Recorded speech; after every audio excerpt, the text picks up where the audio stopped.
எத்தனை பேர் இதை கவனிச்சிருக்கீங்கன்னு தெரியல. பெரிய பெரிய வண்டி எல்லாம் இருக்குல்ல, லாரி பஸ் இதெல்லாம் ஒரு மெயினான ஏரியால எங்க திருப்பூரப்போ இல்ல ரிவல்ஸ் எடுக்கிறப்போ பாத்தீங்கன்னா போறவங்க வரவெல்லாம் திட்டுவான்.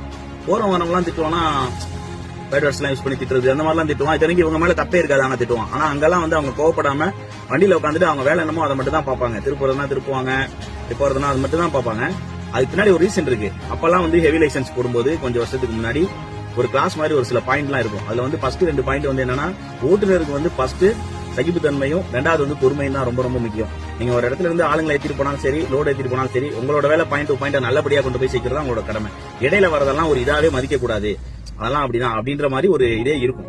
பழைய ஆளுங்கெல்லாம் அந்த ஃபார்ம் நம்ம கரெக்டா ஃபாலோ பண்ணுவாங்க. எக்ஸ்பீரியன்ஸ் ஆன ஆளுங்களுக்கு அவங்களுக்கு எல்லாம் புரியும். இப்ப வந்து அதெல்லாம் நேத்து லைசன்ஸ் போட்டு இன்னைக்கு வண்டி ஏறும் அதெல்லாம் கையாங்க கத்தும், அது வேற. அந்த பழைய ஆளுங்கெல்லாம் வந்து ரொம்ப கரெக்டா ஃபாலோ பண்ணிட்டு இருப்பாங்க. மத்தபடி ஒருவேளை அவங்களுக்கு கோவம் வந்து ஒரு அரை விட்டாங்கன்னு வச்சுக்கோங்களேன், ஸ்டேரிங் பிடிச்ச கையை இவன் கடைசி வரைக்கும் சிரிச்ச மாதிரியே இருப்பான். காதும் கேட்காது, ஒன்னும் கேட்காது. ஆனா அப்படிலாம் பண்ண மாட்டாங்க.